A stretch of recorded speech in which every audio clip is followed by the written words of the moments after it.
Now to Mali, where French troops have begun engaging in direct ground combat against fighters from Ansar al-Din and other rebel groups.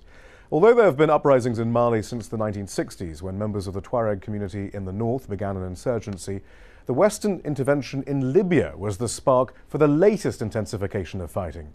Colonel Gaddafi relied on members of the Tuareg as a fighting force, and as the regime disintegrated, many fled to join their long marginalized communities in Mali. Before long, a new uprising had displaced the Malian army from the north of the country. The secular Tuareg were joined by the Al-Qaeda-linked Tuareg group Ansar al-Din, as well as other Islamic groups. And last year, it was these religious factions that seized control of the north and proceeded to govern with brutality. France's intervention follows years of efforts by the US to prevent the spread of Al-Qaeda-influenced groups. It's reported that the US has spent up to $600 million in the region. Yet for all that money, its allies were powerless to stop the advance of Al-Qaeda-linked fighters. In fact, in the south, it was recipients of US aid who took advantage of the northern fighting to overthrow the democratically elected government. And in the north, many of the government's US-funded military units joined the rebellion. The US is providing surveillance and intelligence support to France, but says it has not provided any direct military backing. I'm joined from Philadelphia by Susanna Wing, an expert on Malian politics who teaches at Haverford College. Here in the studio, Rudolph Atallah, former Africa Counterterrorism Director at the Department of Defense, and Nia Quetta, an independent Africa policy analyst. Nia, you've long argued against Western intervention in Africa. You're hugely suspicious about what motivates the US and others. Yes. And yet you're in favor of this French action. Why? Give us a progressive case for Western military intervention in Mali. Because it seems to me that the core of progressive position is protecting vulnerable people, okay? And if you look at what has happened to ordinary Malians, especially in the north, for the past many months, almost a year, I think, and so the people in northern Mali have been suffering, number one. Number two, it's only going to get worse. If the militants take over Bamako, I think what we have seen for the last year will be child's play in terms of the repercussions both in Mali and in West Africa. So I think, in fact, we should have had properly planned international intervention. I do blame the US for dragging its feet in the UN. So the French intervention, I supported only because I think where we are today, they went in last Friday.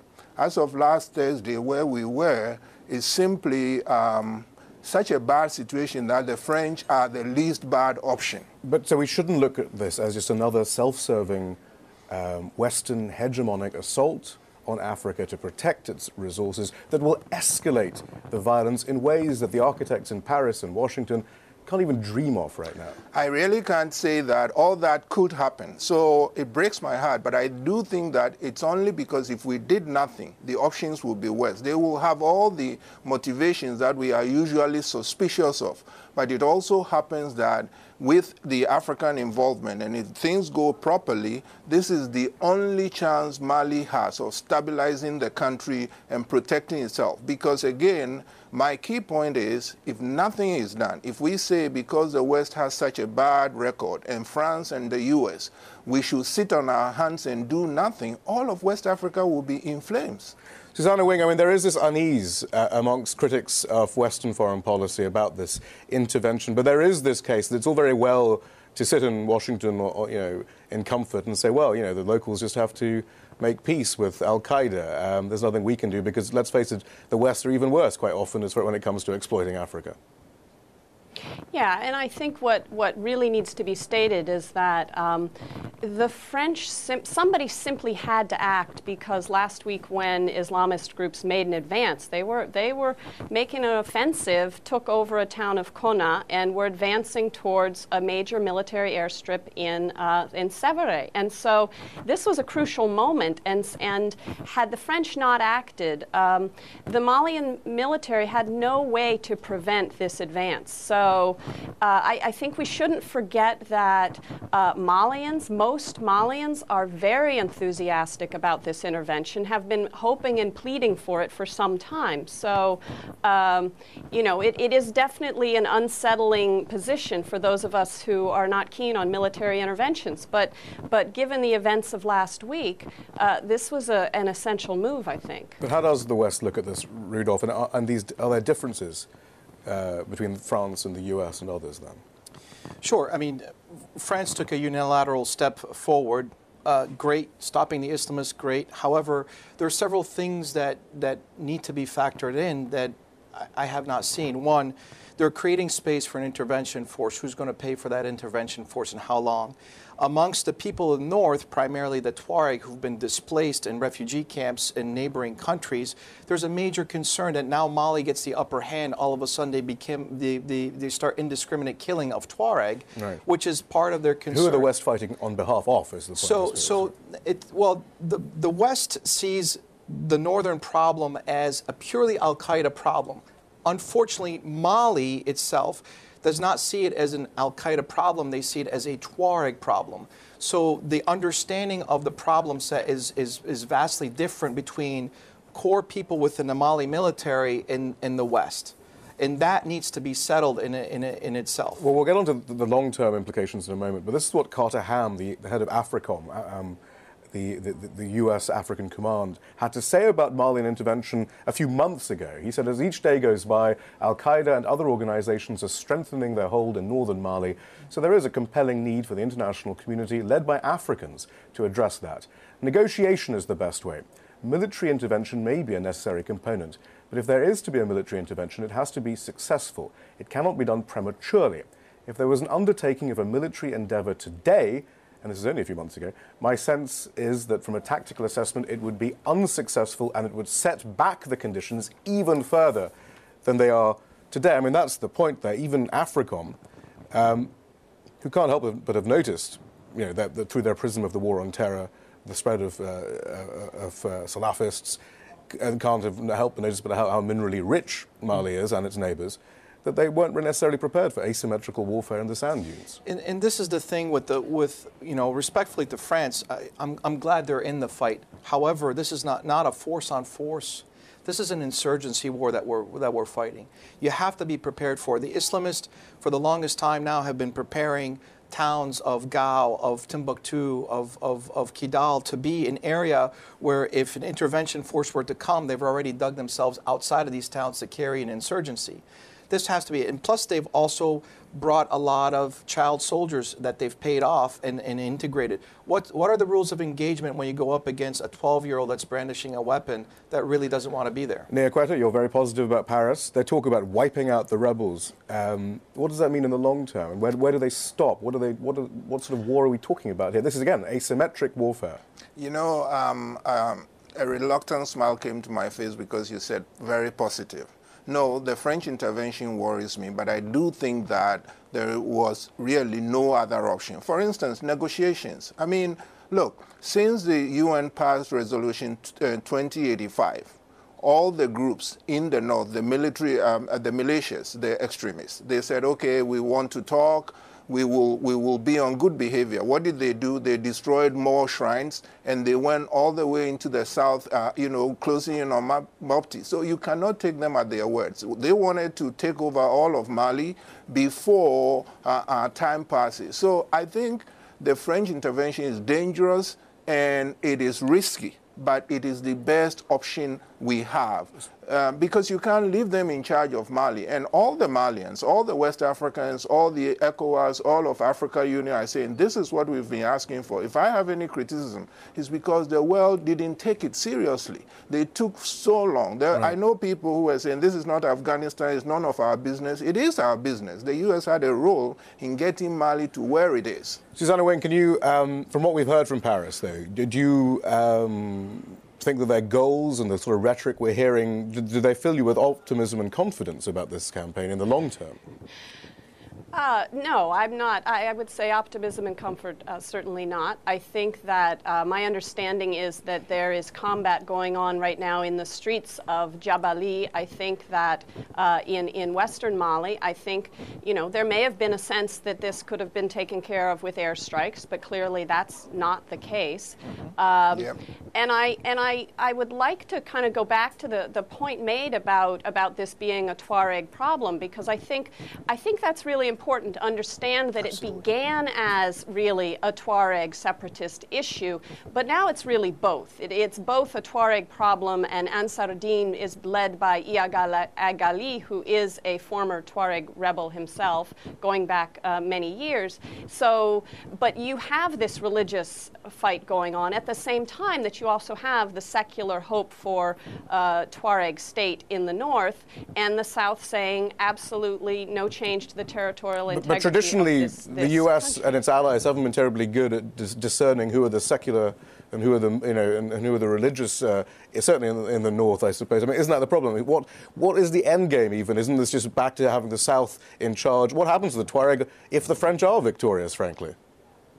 Well, that's a very good question, and I think that there's been talk about maybe the French are going to work with the MNLA. The MNLA is trying to position itself in a way to say we can help you fight against these terrorists. Now, the idea of the Malian army working side by side with the Tuareg separatists is a little bit unbelievable. But the French are clearly that's on people's minds. All but right. the point made about Tuareg being targeted is a good one, and I think that we should be aware that that can actually happen. Let's return to the U.S.'s role then.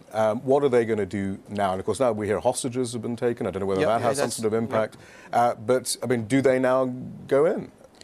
So I think from the U.S. perspective, there are a couple of things that can be done in important. One, in the fight on terrorism, Panetta has said that we will chase al-Qaeda wherever they're at. And this is part of the equation. Taking out core AQIM leadership is important.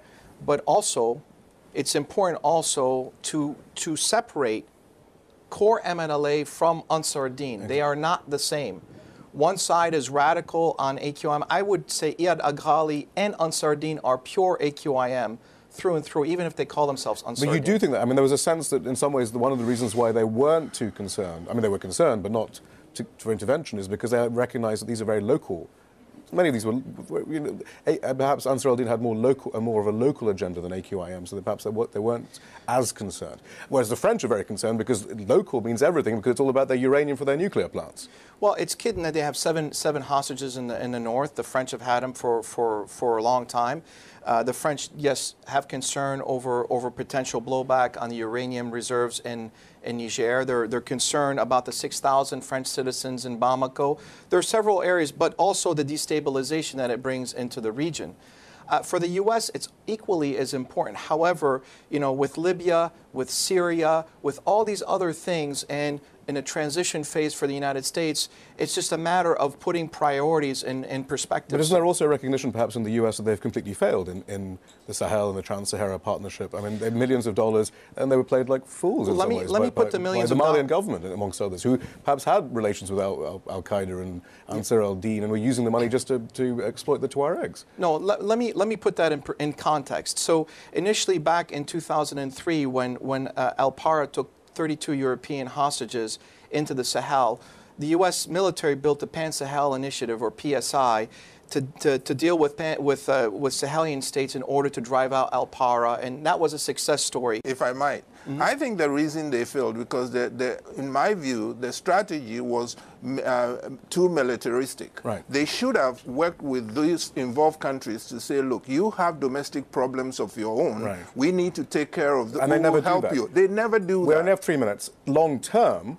can't you see this turning into just another Yemen, another North Waziristan? The US will then go back to an idea of, okay, we don't want to get involved. It'll just turn into covert operations. It'll be drone strikes. Areas of the north will just be terrorized You know, by drones in the skies all the time. It'll be extrajudicial killing. All that could happen. On the other hand, it is not destined to happen. There are, you know, glimmers of hope. And one area of hope is to give central role to the Malians and the West Africans. You know, Nigerian troops are going, Chadian troops are going. I mean, the West Africans and the Africans want to own this. And make sure that you reconstitute Mali. Even the Tuareg problem, I mean, I have a slightly different view.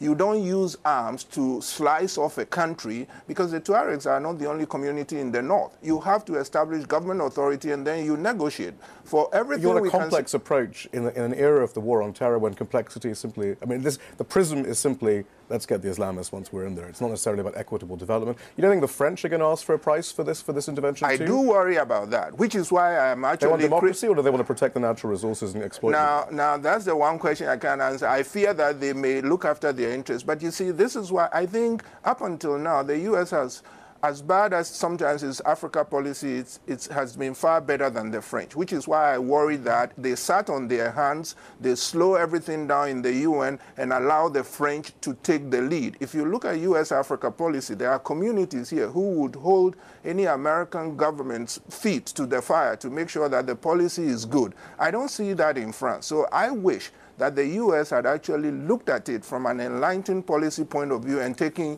a better lead, especially because it trained Sanogo and it did a number of things that contributed to it. The coup leader. Yes. Susanna Wing, how does the U.S. look at Mali? I mean, surely it hasn't escaped AFRICOM's notice how rich in resources it is. And let's face it, AFRICOM was cooked up at the Right-Wing Heritage Foundation here in Washington simply, I mean, in a nutshell, to be about oil terrorism in China. I mean, that's how it looks at Africa. I mean, surely, doesn't that enter into their equations? Well, I think you know, certainly, you know, AFRICOM and you know, it may enter into the equation a little bit. I think we should recognize the fact that the U.S. has been calling for democracy and for elections, and I think that some of this, what may be seen as stalling on the part of the U.S. government, are legitimate things that are being called for. If the South doesn't get its politics straight, then absolutely, no matter what goes on in the North, nothing's going to be stable for very long. Okay, well, we've only got 10 seconds, Rudolph. I mean, you have the experience of this administration, of administrations rather. Right. Do they have the wherewithal to deal with this complexity? Yes, absolutely.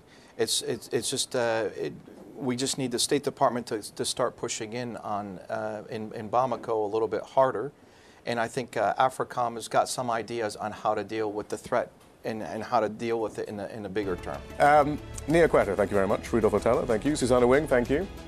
That's all from the team in Washington, D.C. for now.